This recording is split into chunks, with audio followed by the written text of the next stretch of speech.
अस्सलाम वालेकुम। Pakistan Saudi alliance का हिस्सा बन के क्या खोएगा क्या पाएगा, ये बहस तो है, लेकिन ये जवाब नहीं है कि हम सऊदी अलायंस का हिस्सा बन के क्या करने जा रहे हैं। ईरान सऊदी अरब तनाज़ा पूरी मुस्लिम दुनिया के लिए बहुत बड़ा चैलेंज है। दुनिया का शायद ही कोई ऐसा मुल्क हो जहाँ वो सेक्टेरियन तकसीम कम्प्लीटली नॉन एग्जिस्टेंट हो, और पाकिस्तान में तो आबादी का एक बड़ा हिस्सा ऐसा है जो शिया कम्युनिटी पर मुनहसर है। अब क्या किया जाए पाकिस्तान के अंदर कि हम उस दाखिली तकसीम का या खल्फशार का शिकार ना हो जाए। ये एक बहुत बड़ा और अहम टॉपिक है जिसके ऊपर आज के प्रोग्राम में बात करेंगे। इसके अलावा PMLN की 2.5 साल कारकर्दगी और पाकिस्तान तहरीक इंसाफ की सियासत। आज के प्रोग्राम में हमारे साथ मेहमान शख्सियत हैं इमरान खान, तहरीक इंसाफ के सरबराह। खान साहब, बहुत शुक्रिया आप हमारे साथ शामिल हो रहे हैं। सऊदी ईरान तनाज़े से स्टार्ट करते हैं। इतना बड़ा ख़तरा देखते हैं आप इसको मुस्लिम दुनिया के लिए? इसका पोटेंशियल तो नदीम ऐसा है कि ये बहुत बड़ा एक सारी मुसलमान दुनिया के लिए बहुत बड़ा इशू बन सकता है। और पाकिस्तान के लिए जो अभी 11 साल की एक वॉर ऑन टेरर इसमें अभी भी फंसा हुआ है, अभी निकला तो नहीं है, तो पाकिस्तान के लिए तो ये और बड़ा इशू बन सकता है। इसलिए अब से जो भी पाकिस्तान कदम उठाता है हमें बड़ा सोच समझ के चलना चाहिए। हम सऊदी अलायंस का हिस्सा किन शराइत पर बने? सऊदी अरब से हमारे ताल्लुकात वैसे भी दोस्ताना ममालिक के तौर पर भी बहुत अच्छे हैं और हमारे दिलों में उसके लिए जो एहतराम और रिश्ता है वो भी मौजूद है। क्या किया जाए? देखिए नदीम, इसकी जवाब सिंपल ये है कि फ़ॉरेन पॉलिसी का मकसद क्या होता है। एक मुल्क फ़ॉरेन पॉलिसी क्या बनाता है? फ़ॉरेन पॉलिसी बनती है एक कौम अपने लोगों को महफूज रखती है, उनकी हिफाजत के लिए, उनकी सिक्योरिटी के लिए, और दूसरा वो अपने लोगों की खुशहाली के लिए बनाती है। ये दो प्राइम कंसिडरेशंस होते हैं फ़ॉरेन पॉलिसी। हमारी फ़ॉरेन पॉलिसी अब 35 साल की ले लें। अफ़गान जहाद में शिरकत की, रूलिंग एलीट ने, ज़ियाउल हक के फेमस वर्ड्स थे कि जब अमेरिकन ने पैसा देने पहले कोशिश की तो उन्होंने कहा पीनट्स, और उन्होंने पैसा ज़्यादा मांगा और उस पैसा ज़्यादा मांग के हमने शिरकत की, जिसके नुकसानात पाकिस्तान को हुए मिलिटेंट ग्रुप्स के, सेक्टेरियनिज़म के। ये जो आज आप सेक्टेरियनिज़म की बात कर रहे हैं, जो हो सकती है इसकी वजह से अगर हम ये सही ना हमने मूव किया, वो तब शुरू हुआ कि जब हम अफ़गान जहाद में शिरकत की, क्लैशनिकोव आ गई, हेरोइन कल्चर आ गया। तो पाकिस्तान को उस वक्त उस फ़ॉरेन पॉलिसी के फ़ैसले ने, अब आप देखें तो बहुत नुकसान पहुँचा। उसके बाद जब वॉर ऑन टेरर शुरू हुई 9/11 के बाद, फिर वही हुआ कि क्या हमने फ़ैसला किया पाकिस्तानी कौम की बेहतरी के लिए या हमने फ़ैसला किया डॉलर्स के लिए। पहले भी डॉलर्स के लिए फ़ैसला किया, नुकसान हुआ, फिर डॉलर्स के लिए फ़ैसला किया, वही लोगों को जिनको जहाद के लिए तैयार किया उनको मारना शुरू किया। लेकिन खासा इस पे हमारी हिस्ट्री कुछ ज़्यादा अच्छी नहीं है। वो U2 का किसी ज़माने में यहाँ से उड़ा करते थे हम। सीटो सेंटो क्या था वो सारा कुछ, हम उससे आगे निकलते नहीं है। हमने फैसले सीटो सेंटों के तो चले, आप कहना कि ये नया स्टेट बनी थी, अब पैर पे खड़ी हो रही थी, आप बहाने मार लें, लेकिन 35 साल से जो हमारी फ़ॉरेन पॉलिसी है इसका क्या हम कहेंगे कि हमने पहले मुजाहिदीन क्रिएट किए, यहाँ से पूरा लॉन्चिंग पैड बनाया, अफ़गानिस्तान में जहाद हुई, उसके बाद वही ग्रुप्स रह गए, उनको कश्मीर में इस्तेमाल किया, या जो भी हमने उन ग्रुप्स को, अगर स्टेट की पास मोनोपोली होती है हथियारों की, फोर्स की, हमने नहीं की, हमने वो ग्रुप्स रहने दिए। उन्हीं ग्रुप्स के फिर पीछे पैसे लेके, डॉलर्स लेके उन्हीं ग्रुप के पीछे गए हम, और उनको हमने दहशतगर्द कहा जो पहले जहादी थे। फिर हमने, जो मुझे अफसोस से कहना पड़ता है कि हमने अपनी फ़ॉरेन पॉलिसी के पीछे अपने लोगों का नहीं सोचा। हमने ये सोचा कि एड कितनी आएगी, पैसे कितने मिलेंगे, कोलिशन सपोर्ट फंड कितना होगा। तो हमें क्या सीखा इससे? हम यानी वो कहते हैं ना, those who don't learn from history are condemned to repeat it. हमने ये सीखा है कि हमने थोड़े से फ़ायदे के लिए बड़ा नुकसान किया। हमने थोड़े डॉलर्स लिए और हम बड़े खुश हुए, रूलिंग एलीट के पैसा आ रहा है, लेकिन एक्चुअली उसका जो नुकसान हुआ हमारे माशरे को ज़्यादा बड़ा हुआ। अभी क्या देखते हैं, ये जो हम सऊदी अलायंस का हिस्सा बनने जा रहे हैं, बहुत से लोगों का ख्याल ये है कि ये शिया सुन्नी तकसीम हमारे लिए बहुत ज़्यादा नुकसान का बायस बन जाएगी। पूरा मिडल ईस्ट आप देखें वो तबाही है उसके अंदर दाइश की वजह से। अगर कोई मुल्क बचा हुआ है तो हमारे अंदर वो तकसीम है नहीं, जो अंदेशा है कि पैदा ना हो जाए। देखिए नदीम, पहले तो हम फिर से फैसला करें कि पाकिस्तानी कौम के लिए इस वक्त क्या सबसे बेहतरी क्या होगी। अमन है। हमने इतना ये जो लास्ट एडवेंचर किया था डॉलर्स के पीछे, इसके पीछे डॉलर्स थे। हमें कोई ज़रूरत नहीं थी, कोई पाकिस्तानी मुलव्वस नहीं था 9/11 में। हमें तो ज़रूरत नहीं थी। हमने अपनी फ़ौज भेज दी अलकायदा के पीछे और FBI यहाँ आ गई और सारा कुछ हुआ जो 10 साल में हुआ। अब आज आप देखें कि हमें $100 अरब का नुकसान हुआ। हमारे कुछ 60-70 हज़ार लोग मर गए। अभी माशरा रेडिकलाइज हो गया। अभी भी ज़रबे अज़ब है। अभी भी हमें पता नहीं है कि जब वो 2.5 लाख से 5 लाख लोग जो अफ़गानिस्तान में हैं, पाकिस्तानी कबायली इलाके से गए हुए हैं, या हमारे अपने लोग जब वापस जाएंगे फिर क्या होगा? क्या वो वापस तो नहीं आ जाएंगे इनके अंदर? हमें यही नहीं पता कि हमारे पास पैसा है इनको रीसेटल करने के लिए। जो इस वक्त इतने ज़्यादा इंटरनली डिस्प्लेस लोग हैं, ये जो मुतासरीन हैं हमारे पास, तो अगर हम अब इस पे पड़ जाते हैं, और ये हमने अखबार में पढ़ा कि पाकिस्तान कोलिशन का एक हिस्सा बन चुकी है। आपने तफसील जानी उसकी?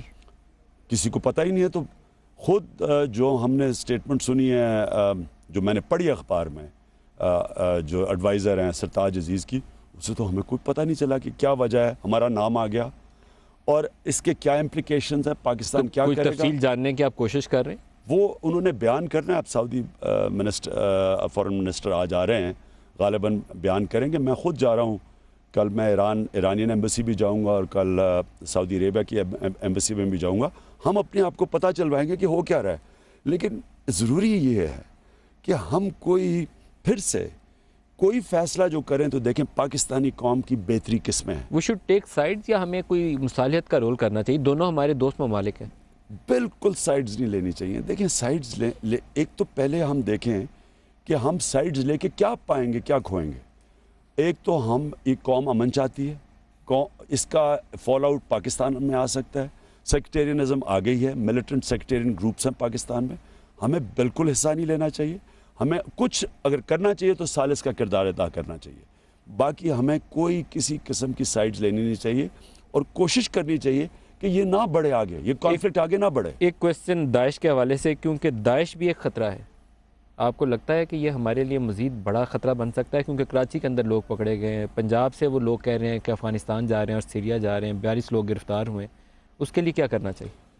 देखिए, ज़ीरो टॉलरेंस? डैश का ख़तरा इतना इस वक्त पाकिस्तान को नहीं है। मैं पढ़ रहा हूँ कि यह है, लेकिन है नहीं। पाकिस्तान को ख़तरा है पुअर गवर्नेंस का।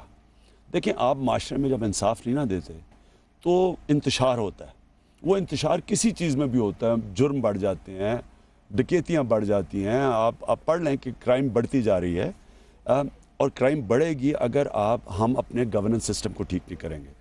जितना हमारा बेहतर गवर्नेंस सिस्टम होगा उतना ही मुश्किल होता है इस तरह के ग्रुप्स को फंक्शन करना। मैं सिर्फ आपको पख्तूनख्वा की एक मिसाल देता हूँ। सबसे ज़्यादा मुतासर सूबा पख्तूनख्वा था ये जो वॉर ऑन टेरर में। जब 2013 के अंदर सारे पाकिस्तान के अंदर मेरे ख्याल में कोई 100 अटैक्स हुए थे, और सिर्फ पख्तूनख्वा और फाटा के अंदर 180 थे। सारे पाकिस्तान में 100 से कम थे। अब जो क्राइम नीचे आई है पख्तूनख्वा में 60% आई है। ये रिकॉर्डेड फिगर्स हैं कि 60% क्राइम कम हुई है, पुलिस ठीक करके, बेहतर गवर्नेंस दे के। लेकिन आपको स्पेस प्रोवाइड की है ज़रब-ए-अज़ब ने, नेशनल एक्शन प्लान ने, आपके कराची ऑपरेशन ने काफ़ी स्पेस पैदा की है। बारी बारी अगर इनको ले लें। लेकिन अगर आप देख लें कि ज़रब-ए-अज़ब तो पंजाब में भी नीचे जानी चाहिए ना क्राइम, फिर सिर्फ KP में नहीं जानी चाहिए, वहाँ भी नीचे जानी चाहिए। पंजाब के अंदर क्राइम नीचे नहीं गई, कराची में गई है। इंटेलिजेंस बेस्ड ऑपरेशन की वो इंटेंसिटी नज़र नहीं आती साउथ पंजाब में, जो देखने को आनी चाहिए थी वो आई नहीं। क्राइम आप देखें कि क्राइम पख्तूनख्वा में कितनी नीचे गई है, पंजाब की क्राइम देख लें। इसका मतलब कि आप अगर अपनी पुलिस को ठीक कर दें, गैर जानबदार कर दें, आपको कराची ऑपरेशन शायद रेंजर्स के ज़रिए नहीं करना पड़ना चाहता। नसीरुल्लाह बाबर ने ऑपरेशन किया था पुलिस के ज़रिए, और उन्होंने 3 हफ्ते में अमन कायम कर दिया था कराची में। तो अगर पुलिस को आप बिल्ड करें, गैर जानबदार करें, उसको गैर सियासी करें, उसको प्रोफेशनल करें। कराची ऑपरेशन पर बहुत सियासत हो रही है, उसके ऊपर कराची ऑपरेशन जारी रहना चाहिए या नहीं रहना चाहिए? क्योंकि आसिफ जरदारी वर्सेस एक मिलिट्री इस्टेब्लिशमेंट सिचुएशन हमें नज़र आ रही है, जिसमें वो कभी कहते हैं कि मुकद्दस गाय कोई नहीं होनी चाहिए, कभी वो कहते हैं सिलेक्टिव जस्टिस नहीं होनी चाहिए, कभी कहते हैं ईंट से ईंट बजा दूंगा। तो हमें 2 मुतहारिफ फ़रीक़ों के तौर पर नज़र आते हैं इस वक्त आसिफ जरदारी और पाकिस्तान की मिलिट्री इस्टेब्लिशमेंट जो कराची ऑपरेशन में बढ़ चढ़ कर हिस्सा ले रही है? देखिए ना, बड़ा सीधा सीधा इक्वेशन है। आसिफ जरदारी किसी किस्म का एहतसाब नहीं चाहते। जब भी कोई एहतसाब होगा तो आप ये रियलाइज़ करेंगे कि आसिफ जरदारी का सबसे बड़ा होगा, या तो वो कहेंगे कि पंजाब में भी एहतसाब करो, या तो वो कहेंगे कि नवाज शरीफ का भी एहतसाब करो, और पंजाब में होना चाहिए, पख्तूनख्वा में होना चाहिए एहतसाब। तो या तो वो कहेंगे, अब जो मैं 5 साल असम्बली में बैठा, एक तरफ से आता था कि जी आपने इतना पैसा चोरी किया, वो आगे से बजाय कहने कि मैंने पैसा नहीं चोरी, वो कहता आपने भी इतना पैसा चोरी किया, दोनों चुप हो जाते थे। ये जो पाकिस्तान में इन्होंने एक बैलेंस ऑफ क्रिएट किया हुआ है मुका का, कि ना आप मेरा एहतसाब करना, मैं तुम्हारा करूँगा, ना करूँगा। ये आसिफ जरदारी असल में ये कह रहे हैं नवाज शरीफ को कि जो चार्टर ऑफ डेमोक्रेसी में इन्होंने साइन किया था, उसमें कहा था कि हम एक दूसरे को छेड़ेंगे नहीं। उन्होंने कहा कि पहले हम एक दूसरे को करप्ट कहते थे, बीच में एस्टेब्लिशमेंट आके तो हमारी रजीम चेंज कर देती थी। अब आप अपना 5 साल पूरा करना, हम अपने 5 साल पूरा करेंगे। असल में आसिफ जरदारी नवाज शरीफ को मैसेज दे रहे हैं कि हमने कुछ नहीं किया अपने 5 साल में। आपके ऊपर हुदायबा पेपर मिल के केसेस थे, नवाज शरीफ के ऊपर कोई 12 नैब में केसेस हैं, हमने कुछ नहीं किया, तो अब आप क्यों कर रहे हैं रोके फ़ौज को। असल में ये मैसेज है नवाज शरीफ के लिए। आपको लगता नहीं कि आसिफ जरदारी पाकिस्तानी सियासत में बहुत ज़्यादा मार्जिनलाइज हो गए हैं इस बयानात के बाद, जो उन्होंने फ़ौज से टक्कर ली और उसमें मज़ीद तकवीत आई इस हालिया बयान के बाद? नहीं, आप पहले देखें ना, साइडलाइन तो होना था, अवाम में शऊर आ गया है। आप आज पाकिस्तान में एक रेफरेंडम करवा लें, क्या लोग चाहते हैं कि ये जो ऑपरेशंस हो रहे हैं कराची में, और ये जो टेरर पैसे के पीछे जा रहे हैं, मैं आप पब्लिक की डिमांड, आप 90% लोग खड़े होंगे कि ये ऑपरेशन हो। आप भी सपोर्ट करते हैं? बिल्कुल। और मैं तो ये भी दावा देता हूँ कि आप पख्तूनख्वा में आके करें। अगर हम एहतसाब नहीं कर सकते, आप हमारी मदद करें एहतसाब में। एक सवाल आपसे ज़रूर करना है, वहाँ डॉक्टर आसिम को पकड़ा हुआ है जिसके ऊपर बहुत परेशानी है आसिफ जरदारी साहब को। वो सोचते हैं कि ये फर्स्ट स्टेप है, अगला स्टेप खुद जरदारी साहब बनेंगे। जो पहला केस डॉक्टर आसिम के ऊपर है कि उन्होंने क्राइम्स में मुलव्वस या रेंजर से मुकाबलों में मुलव्वस लोगों का अपने हॉस्पिटल में इलाज किया, और इमरान खान दावे से कहते हैं कि मेरे हॉस्पिटल में तालिबान का इलाज हुआ और उसको मुझे शुक्रिया का ख़त भी आया। और मैं इसको फिर से एक्सप्लेन करता हूँ कि क्या था जो मैंने बात कह रहा था। पहले तो इमरान खान शौकत खानम में मरीज़ों को नहीं देखता। हर रोज़ कुछ 100 मरीज़ आते हैं, जिसमें से शौकत खानम की जो सिस्टम है वो 15 या 16 मरीज़ों को, कैंसर के मरीज़ों को डेली लेता है। उनका अपना सिस्टम है, क्राइटेरियन है। इमरान खान का उससे कोई ताल्लुक़ नहीं है। वो इंसान देखते हैं, कैंसर देखते हैं, इंसान देखते हैं। कैंसर हमारे क्राइटेरिया में फिट होती है, हम बचा सकते हैं मरीज़ को, उसके मुताबिक वो कैंसर के मरीज़ों को लेते हैं। इसमें कैसे फ़र्क करें डॉक्टर आसिम वाले केस से? वो भी यही कहते हैं मैं डॉक्टर हूँ, हॉस्पिटल में इलाज। पहले तो मैं आपको अर्ज़ कर दूँ, पहले तो इमरान खान का ताल्लुक शौकत खानम में सिर्फ बोर्ड ऑफ गवर्नर, हम पॉलिसी बनाते हैं। वहाँ किसी कोई भी कहीं से, मसलन बलूचिस्तान से आते हैं मरीज़, शौकत खानम में आते हैं। हर महीने को 40-50 अफगानिस्तान से मरीज़ आते हैं। अब क्या करें, कौन फैसला करेगा कि ये कोई मिलिटेंट ग्रुप से है या किसी से है, या बलूचिस्तान लिबरेशन चेक करते हैं या नहीं करते? आईडी पे तो अफगान ही लिखा होगा ना। बलूचिस्तान से कोई, बलूचिस्तान से क्या BLA से हैं, वो कोई चेक करेगा? वो तो देख रहे हैं कि मरीज आ रहा है। दूसरा पॉइंट ये है, डॉक्टर आसिम कैसे चेक करेंगे? मैं इस सवाल में थोड़ा परेशान हूँ। उसको हमने केस बनाया ना कि इसने ये बड़ा गलत काम किया, इसके यहाँ वो लोग आते थे जो रेंजर से मुकाबला करते। मैं नहीं जानता कि उनका क्या मैं तो अपना सिस्टम आपको बता रहा हूँ कि शौकत खानम में क्या। दूसरी चीज़ ये, वो तालिबान था कौन जिसने खत्म किया? उसका नाम भी आज बताइए। उसके बाद हुआ क्या कि मुझे तो कोई पता नहीं, 2006, 7, 8 कोई लेटर आया है शुक्रिया का कि आपने, किसकी तरफ से? तालिबान से आया, अफगान तालिबान से कोई मैसेज आया या लेटर आया, रिटन आया कि जी आपके हॉस्पिटल में इलाज हुआ। फिर मैंने ये कह दिया, उसके बाद शोर मच गया। तो फिर हमने चेक करवाया, 2000 के अंदर, सन 2000 में आए थे मुल्ला रब्बानी।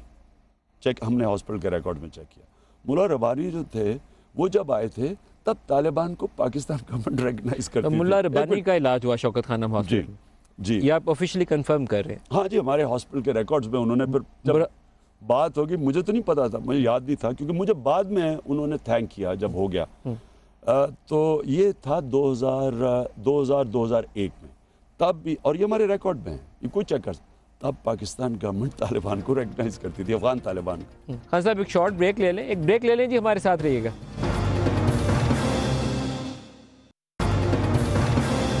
प्रोग्राम में दोबारा खुशामदीद कहते हैं। खान साहब हमारे साथ हैं। खान साहब ये फरमाइएगा, नेशनल इलेक्शन प्लान क्या ठीक समत में बढ़ रहा है या उसमें आपको कोई खामियां नज़र आती हैं? बहुत से लोगों का ख्याल ये है कि टेरर फाइनेंस और करप्शन वाला, जिस पे डॉक्टर आसिम वाला जिस लड़ाई शुरू होती है जरदारी साहब की, इसको लिंक करना दुरुस्त है। बाज़ कहते हैं नहीं, इससे पोलिटिकल विक्टिमाइजेशन होगी। आप क्या सोचते हैं? जब ये देखें ना, प्रॉब्लम क्या है, यहाँ करप्शन का एक इत्तेहाद हुआ है करप्ट लोगों का। आप जब किसी के पीछे जाते हैं वो कहते हैं पॉलिटिकल विक्टिमाइजेशन है। इसका मतलब कि मैं सियासत में आ जाऊँ, चोरी करूँ, जो मर्जी करूँ, पॉलिटिक्स में आ जाऊँ, मुझे जो कोई हाथ लगाए तो विक्टिमाइजेशन में शोर मचा दूंगा। पख्तूनख्वा में क्या हुआ, हमने एक बड़ी मुश्किल 2 साल लगाए आज़ाद एहतसाब सेल बनाने में। एक कमिश्नर्स पहले पार्लियामेंट ने अपॉइंट किए सिलेक्टर्स, उन सिलेक्टर्स ने फिर एक डीजी एहतसाब सेल पख्तूनख्वा का अपॉइंट किया। तो उन्होंने जब पहले उन्होंने पकड़ लिए पख्तूनख्वा किया हमारे अपने तहरीक इंसाफ के मिनरल के मिनिस्टर। उसके बाद जब वो उन्होंने कोई ऑपोजिशन, एक खातून कोई सेनेटर हैं या पीपल्स पार्टी है, एनपी, मुझे नहीं पता, उनको जब पकड़ा सब पार्टी से इकट्ठी हो गई और उन्होंने कहा जी विक्टिमाइजेशन है ये। तो इसका मतलब आप पॉलिटिशियन को पकड़ ही नहीं सकते। देखिए, एक एहतसाब सेल आज़ाद जो कि पार्लियामेंट ने सेलेक्टर्स को अप्रूव किया है, पख्तूनख्वा की पार्लियामेंट, तो वो भी जब पकड़ने जाए तो वो कहते जी आपकी विक्टिमाइजेशन है। बहरहाल वो अब हाई कोर्ट ने, पेशावर हाई कोर्ट ने रद्द कर दिया, स्टे ऑर्डर्स ले लिए थे। तो हल इसका ये है कि हमारा जो एहतसाब होना चाहिए पाकिस्तान में वो आज़ाद होना चाहिए, वो प्राइम मिनिस्टर के नीचे नहीं होना चाहिए। उसकी जब तक वो इंडिपेंडेंट नहीं होगा वो इवन हैंडेड नहीं होगा। आप तो जब जो गवर्नमेंट आती है वो जब भी किसी को पॉलिटिशियन की ऑपोजिशन को पकड़ती है वो कहता है इंतकामी कार्रवाई होगी, विक्टिमाइजेशन होगी, और होती भी है। लेकिन खान साहब, ये वो एरियाज थे जहाँ आपकी जमात बड़ी पावरफुल पोजीशन पे थी, बड़ी हाई मॉरल ग्राउंड्स आप ले सकते थे। आप असम्बली में जाते, असम्बली का फ्लोर इस्तेमाल करते, पुराने नैब के केसेस हैं, सुप्रीम कोर्ट का फैसला है air marshal Asghar Khan case में, बेशुमार इशू हैं जहाँ आप इशू उठाते और शायद नेशनल इशू बन जाता। लगा नहीं आपको कि आपने वो मौका गंवा दिया पिछला 1 साल 2 साल? देखिए, ये तो 2.5 साल से क्या 15 साल से कह रहा हूँ कि जो एहतसाब है वो इंडिपेंडेंट होना चाहिए। ये कभी भी इंडिपेंडेंट होने नहीं देंगे जब तक कि हम इलेक्शन का प्रोसेस ठीक नहीं करते ना। जो आर्टिकल 2 है कि जो लोगों का इलेक्शन में जो लड़ने आ रहे हैं, अगर मुजरिम पेशा लोग या जिनके ऊपर करप्शन केसेस हैं, जिन्होंने कर्जे माफ़ करवाए हुए, आप जब इनको इलेक्शन लड़ने देंगे और फिर इनको आने देंगे पावर में, और फिर आप ये उम्मीद लगाते हैं कि वो पावर में आके तो वो एक अपना एहतसाब कर लेंगे, यानी वो एहतसाब को आज़ाद होने देंगे, ये मुमकिन ही नहीं है। इसलिए जब तहरीक इंसाफ, हम तो फैसला कर बैठे हैं कि यहाँ इस मुल्क में कभी भी एहतसाब आज़ाद नहीं होगा जब तक कि ये स्टेटस को के पॉलिटिशियंस जिनके ऊपर केसेस हैं, जब तक ये बैठे हुए पावर में आप नहीं कर सकते। लेकिन आपकी सियासत, खान साहब, पोस्ट धरना, आप वो नवाज शरीफ साहब को कहा करते थे कि ये बादशाह सलामत हैं, ये मुग़ल आज़म है। मुझे लगा ये कि आपकी सियासत ने उनको वाक़तन बादशाह सलामत बना दिया। He is too powerful now. आप अपोजिशन पार्टी के तौर पर शायद उतने तगड़े नहीं हैं, उनकी हुकूमत ज़्यादा मजबूत हुई है पोस्ट धरना। नदी, देखिए, एक पॉलिटिक्स के अंदर एक सेइंग है, a week is a long time in politics. ये एक बड़ी मैकमिलन की सेइंग थी कि पॉलिटिक्स में कोई तकड़ा नहीं होता। 2/3 मेजॉरिटी थी नवाज शरीफ की 97 में। सब ने कहा जी अब तो 20 साल, और उन्होंने विजन भी दे दी 2020 की कि विजन 2020 आपको याद होगा। लेकिन 2 साल के 2.5 साल में फारग हो गए। कोई पॉलिटिक्स में तकड़ा नहीं होता। अभी आपको कोई ऐसा अंदेशा नजर नहीं आता नवाज शरीफ साहब के फारिग होने का? जुल्फ़िकार अली भुट्टो से तो कोई तकड़ा नहीं था ना, जो 1977 में जो उनकी मार्शल लॉ वाला सिनेरियो नहीं है अभी खान साहब। मैं मार्शल लॉ की बात नहीं कर रहा। मैं कह रहा हूँ कि कोई इतना, ये जो कहना आप कहते हैं ना कि बहुत तकड़े हो गए, तकड़ा सिर्फ एक चीज़ से होता है। अगर डेमोक्रेटिक प्राइम मिनिस्टर है, एक चीज़ से तकड़ा होता है, परफॉर्मेंस से। इनकी जितनी आसिफ जरदारी की परफॉर्मेंस नवाज शरीफ से बेहतर है। सबसे ज़्यादा बेरोज़गारी आसिफ जरदारी के दौर में 10 लाख बेरोज़गार थे, इनके 15 लाख, उनके 5 साल में 10 लाख बेरोज़गार हुए थे, इनके 2 साल में 15 लाख लोग बेरोज़गार हुए हैं, एडिशन हुआ है। इनकी जो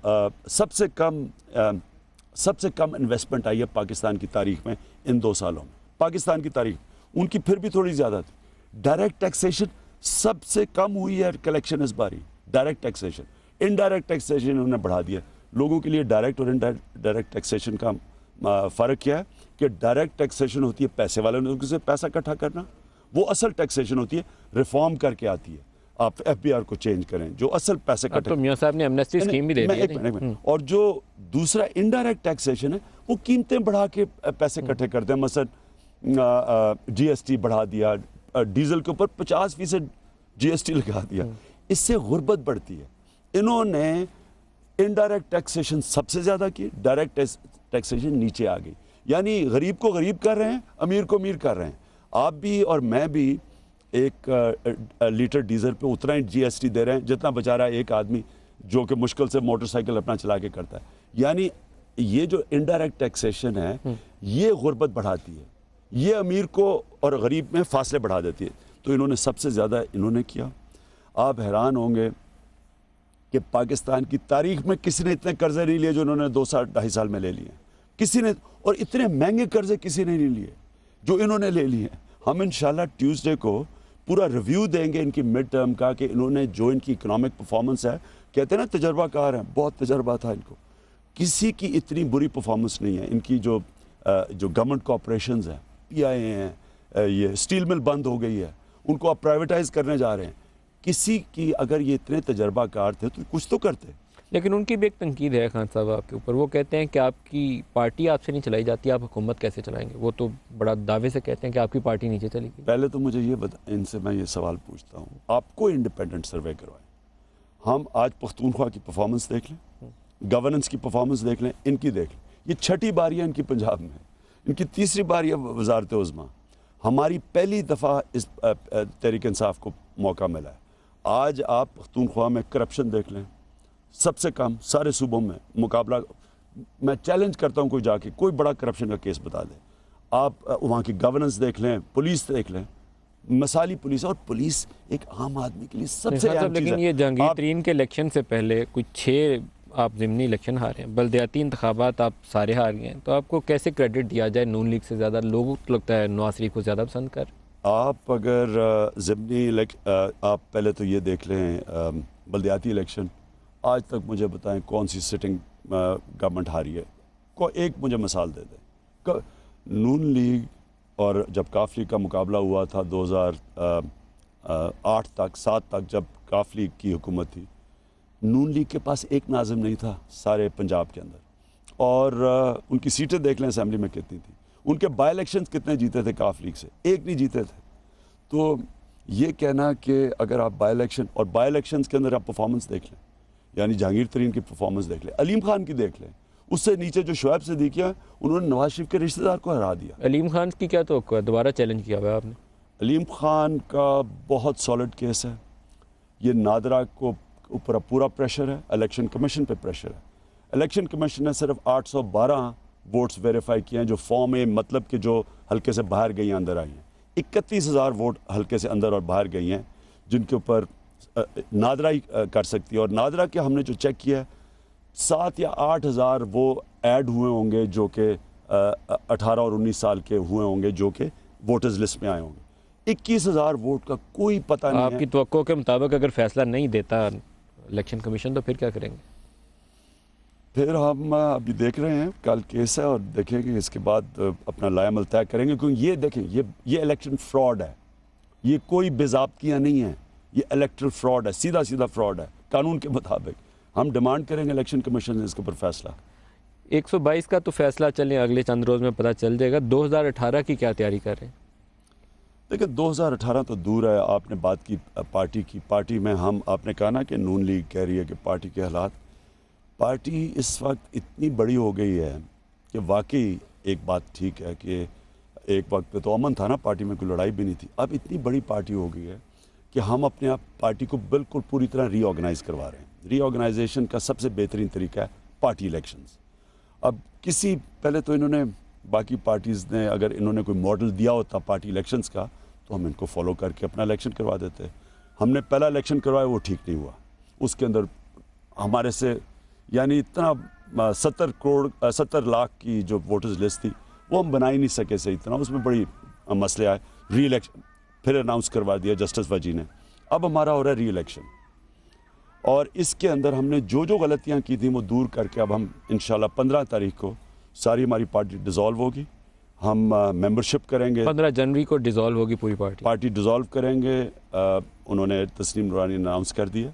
हम 2 महीने 6 हफ्ते से 2 महीने मेंबरशिप कैंपेन करेंगे, पार्टी के इलेक्शन करवा देंगे और हमारी 20वीं सालगिरह है तहरीक इंसाफ की 25 अप्रैल को। इंशाल्लाह उससे पहले एक आपके सामने एक तहरीक इंसाफ एक इदारा बन के आएगी, एक इंस्टीट्यूशन बन के आएगी जो कि इलेक्टेड बॉडीज़ हो। लेकिन आपकी पार्टी के अंदर खान साहब है तो बहुत ही इंटरनल पार्टी मैटर, लेकिन ऐसे लगता है कि 3-4 अगर बड़े आपके पिलर्स हैं ना पार्टी के, तो 3-4 ही कैंप्स हैं। चौधरी सरवर का कैंप है तो वो शाह साहब उससे खुश नहीं नज़र आएंगे, जहांगीर तरीन से आधी पार्टी खुश नज़र नहीं आएगी, तो डिवीजन बड़ी स्ट्रॉन्ग है। ऐसी बात नहीं है मेरे ख्याल में। जो जिस तरह हमारी पार्टी धरने के बाद, बल्कि धरने के बाद असल में पार्टी एक और बन चुकी है। यानी मेरे ख्याल में कोई पाकिस्तान में पार्टी इसका मुकाबला नहीं कर सकती। और वो नज़र आया। आप कहते हैं ना कि जी ये बाई इलेक्शन हार गए, ये इंडिकेशन नहीं है। असल में आप देखें कि जो पार्टी ने जो इलेक्शन लड़ा है, दो इलेक्शन लड़े हैं। एक अलीम खान का, क्योंकि वो हमारे जो 4 में से वो 2 हल्के थे। एक अलीम खान का इलेक्शन लड़ा, एक जहांगीर तरीन का। यानी जिस तरह पार्टी इलेक्शन लड़ी और हमने सीखा है। अलीम खान में हमने देखा क्या उससे पहले हमारी क्या गलतियाँ थी, फिर अलीम खान के इलेक्शन में, और फिर जहांगीर तरीन के हमने सारी अपनी गलतियां दूर करके 40,000 से एक बाई इलेक्शन जीते। एक आम जो आपके फॉलोअर्स थे उनकी एक तनकीद है आपकी, वो कहते हैं कि खान साहब उन 4 नशिस्तों पे इतना ज़्यादा अटक गए कि जो नेशनल इश्यूज़ थे, गवर्नेंस के इश्यूज़ थे, PMLN के, जिनको उठाना चाहिए था, लोगों की आपने महंगाई, बेरोज़गारी, कर्ज़ों का इशू डिस्कस किया, प्राइवेटाइजेशन हो रही है तो उसके ऊपर एक आपकी पॉलिसी होनी चाहिए थी, टैक्स एमनेस्टी है तो उसमें PTI क्या सोचती है, उन इश्यूज़ को आपने नज़रअंदाज किया। पंजाब में लाहौर में अस्पताल में 15 बच्चे मर गए क्योंकि वहाँ पर वेंटिलेटर्स दस्तियाब नहीं थे। उसी दिन ऑरेंज लाइन का इफ्तिताह हो रहा था। ये वो इश्यूज़ थे जहाँ आप टेकअप कर सकते थे, आपने पोजीशन नहीं ली, नज़रअंदाज कर दिया। नहीं नदीम, ये इश्यूज़ हम उठाते रहे हैं, लेकिन देखें नदीम, ये कहना कि आप धांधली ये जो स्टेटस को की फोर्सेस हैं, ये सब चाहेंगे कि हम धांधली को भूल जाएं। 22 पार्टीज कहती हैं धांधली हुई है 2013 इलेक्शन में, 22 पॉलिटिकल पार्टीज, सारी मेन पार्टीज। अब धांधली का मतलब जुर्म हुआ कि अब मुजरिमों को पकड़ना या नहीं पकड़ना। वो कहते नहीं मुजरिम ना पकड़ो, बस धांधली हुई है, मुझे जुर्म हुआ है। मसलन ये ऐसे है कि जी मॉडल टाउन में कत्ल हुए हैं, लेकिन अब कातिलों को ना पकड़ो। देखें, आप अगर मुजरिमों को नहीं पकड़ेंगे, कराची में क्यों क्राइम नीचे आई है? क्योंकि टारगेट किलर्स के पीछे जब गए हैं रेंजर्स, तो क्राइम नीचे आ गई है। आप जब जिन लोगों ने धांधली किया उनको सजाएं नहीं देंगे, आप जो मर्जी इलेक्टरल रिफॉर्म्स कर लें, इन्होंने फिर वही करना है 2018 में। इसलिए मैं कहता हूं, मैंने जब 4 हल्कों का कहा था, मैंने कहा था कि 4 हल्कों की इन्वेस्टिगेशन हो, अगर जुर्म है उनको सजाएं दे, ताकि 2018 का इलेक्शन ठीक हो। तो मैं ये 2018 के इलेक्शन के लिए कह रहा हूँ। हाँ साहब, एक शॉर्ट ब्रेक ले लें, एक ब्रेक ले लें जी, हमारे साथ रहिएगा।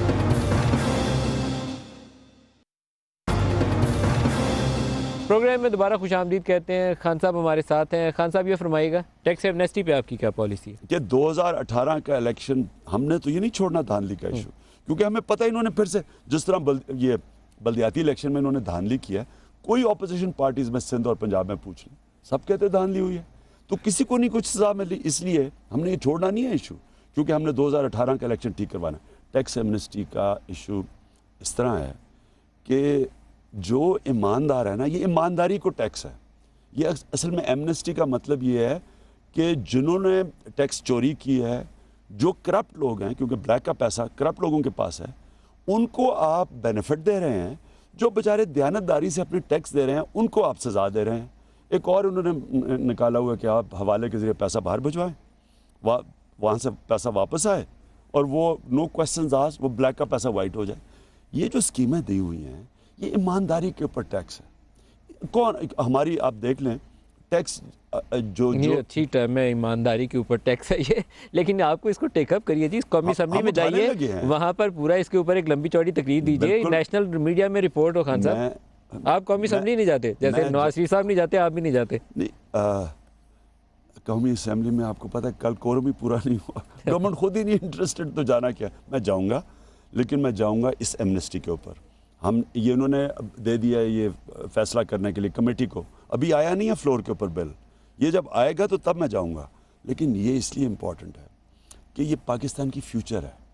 आप अगर टैक्स नहीं इकट्ठे करेंगे, आप भिखारियों की तरह कभी एक अफ़गान जहाद में भी शिरकत कर लेंगे, फिर वॉर ऑन टेरर में भी शिरकत कर लेंगे डॉलर्स के पीछे, कभी भी खुददार कौम नहीं बनेगी, कभी भी कौमी गैरत नहीं आएगी जब तक हम अपने पैर पे नहीं खड़ा हो। तो वो डिपेंड करता है टैक्सेस पे, और टैक्स इकट्ठे।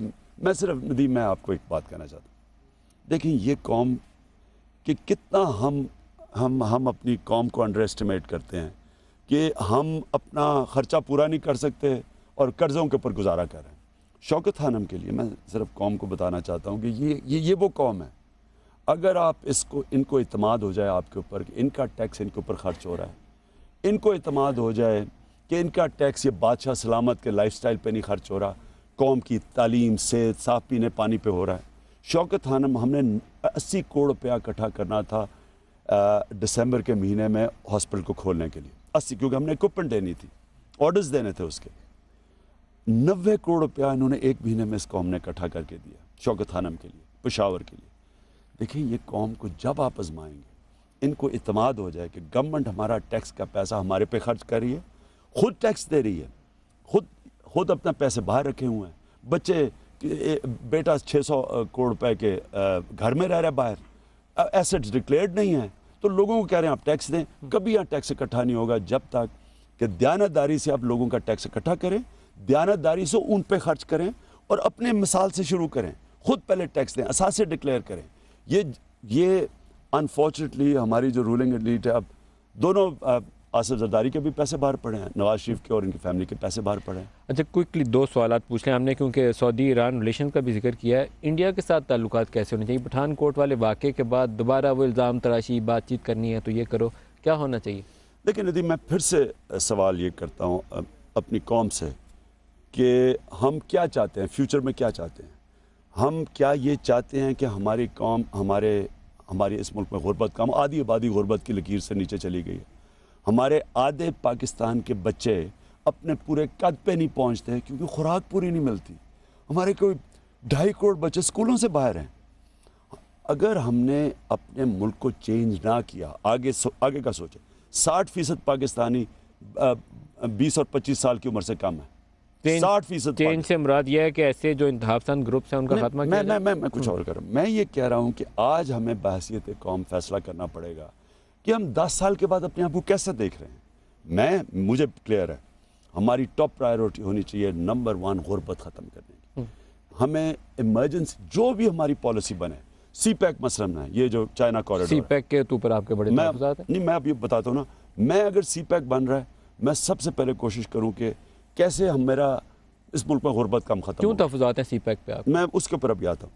अगर मेरे सामने हो मेट्रो, मैं सोचूं मैं मेट्रो बनाना चाहता हूँ और मुझे पता चले कि वहाँ जो बन रही है एक राइट बैंक चश्मा कैनाल, जो कि 2.5 लाख एकड़ से ज़्यादा ज़मीन को काश्त में लेके आएगी, 2.5 लाख से ज़्यादा, 2.5 लाख के ऊपर लगाएं कि कम से कम को 20-30 लाख लोग आप उनको गुर्बत से निकाल देंगे, अनाज ज़्यादा पैदा कर देंगे, वहाँ मीठा पानी आ जाएगा, बच्चे नहीं मरेंगे, वहाँ सैलाइन वाटर है, नमकीन पानी है जिसकी वजह से बच्चे मरते हैं।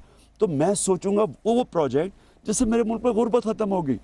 मैं तालीम के ऊपर जोर दूंगा क्योंकि तालीम भी गुर्बत ख़त्म करती है। मैं अस्पताल ठीक करूंगा, साफ पीने का पानी, मैं स्मॉल मीडियम इंडस्ट्री करूंगा, किसानों की मदद करूंगा। जब तक आप और फिर अमन हो, फॉरेन पॉलिसी अमन होगा तो अब मैं ये सारा कुछ कर सकूंगा। अच्छा, बिल्कुल एंड पे आ गया। आप अगर जंगें लड़ते रहेंगे, आप प्रॉक्सी वॉर लड़ते रहेंगे, हम किसी औरों की जंगों में पड़े रहेंगे, तो जब तक अमन नहीं होगा तो खुशहाली तो नहीं, आप गुर्बत के ऊपर तो नहीं कॉन्सेंट्रेट। प्रोग्राम के एंड पे हूँ, एक सवाल आपसे ज़रूर करना है आज जी, आपकी इजाज़त से। आई होप कि आप उसको जवाब देंगे। अभी एक प्रोग्राम देख रहा था, बल्कि क्लिप देखा मैंने, पूरा प्रोग्राम नहीं देखा, किसी ने भेजा हुआ था मुझे, तो उसमें रेहाम थी, मेरे साथ काम भी करती रही हैं, तो वो बड़ा एक दुखी आवाज़ में गाना गा रही थी, तो आई थॉट कि मुझे आपसे भी रिएक्शन लेना चाहिए इसके ऊपर। हाँ, मैंने सुना कि वो बड़ा लोग रोए हैं और बड़ा उन्होंने और गाना भी बड़ा अच्छा गाया। मैं सोच रहा था कि मैं भी गाना गा सकता हूँ और लोग रोएंगे, लेकिन इसलिए नहीं रोएंगे कि मेरे गाने जिस तरह उन्होंने गाया है कि मेरी गाने की वजह से लोग रोएंगे कि खुदा के वास्ते बंद करो गाना। देखिए, एक तलाक बड़ी तकलीफ दह चीज़ होती है और इसमें जो भी हो इसमें तलाक में मियाँ बीवी जो भी तलाक करता भी है, ये एक ऐसा इंसानी रिश्ता है जिसमें मैं कहता हूँ कि एक किस्म की मौत होती है, क्योंकि अब हमेशा की जुदाई होती है, तो इसमें तकलीफ़ होती है। लेकिन बदकिस्मती से कई रिश्ते नहीं चलते। मैं इस पे आपको खरीदूँगा तो नहीं, ये आपका प्योरली एक पर्सनल मैटर था आपका और रेहाम का, लेकिन जब ये रिश्ता ख़त्म हो गया, अब आप इससे आगे बढ़ जाना चाहते हैं? इट्स ओवर, आगे निकलना चाहते हैं, भुलाना चाहते हैं, या है कुछ ऐसी चीज़ जैसे वो दुख से रोई हैं आप भी रोना चाहते हैं? नहीं, देखिए, तकलीफ़ तो होती है। हर चीज़ जो इंसान के ज़िंदगी के अंदर एक मुश्किल वक्त आता है तो इंसान हमेशा सोचता है कि उसका जायज़ा लेता है, एनालाइज़ करता है। और मैं हमेशा कुरान की आयत याद रखता हूँ कि, और मैं अपने लिए कह रहा हूँ कि हर अच्छी चीज़ अल्लाह की तरफ से आती है और हर बुरी चीज़ जो भी मुसीबत आती है वो इंसान के अमाल की वजह से आती है। तो मैं अपने अमाल का जायज़ा लेता हूँ हमेशा कि मैंने क्या अमाल हैं जिसकी वजह से ये तकलीफ़ के मरहले से गुज़रा हूँ। सीखा आपने इससे? और बहुत सीखा, और हमेशा सीखता हूँ। और यही है, नमाज है क्या कि अल्लाह उनके रास्ते पे लगा जिनको तूने नेमतें बख्शी, तो वही एक खुशी का रास्ता होता है, तो वो इंसान जायज़ा लेता है। बल्कि नमाज एक कांस्टेंट रेफॉर्मेशन ऑफ कैरेक्टर है। आप हमेशा नमाज क्यों पढ़ते हैं? 5 कॉन्स्टेंटली आप अल्लाह से उस सीधे रास्ते पे आ रहे होते हैं। तो मैंने सीखा बहुत। इमरान खान, तहरीक इंसाफ के सरबराह, बहुत शुक्रिया हमारे साथ रहे। आज के प्रोग्राम के लिए इतना ही, इजाज़त दीजिए। खुदा हाफ़िज़।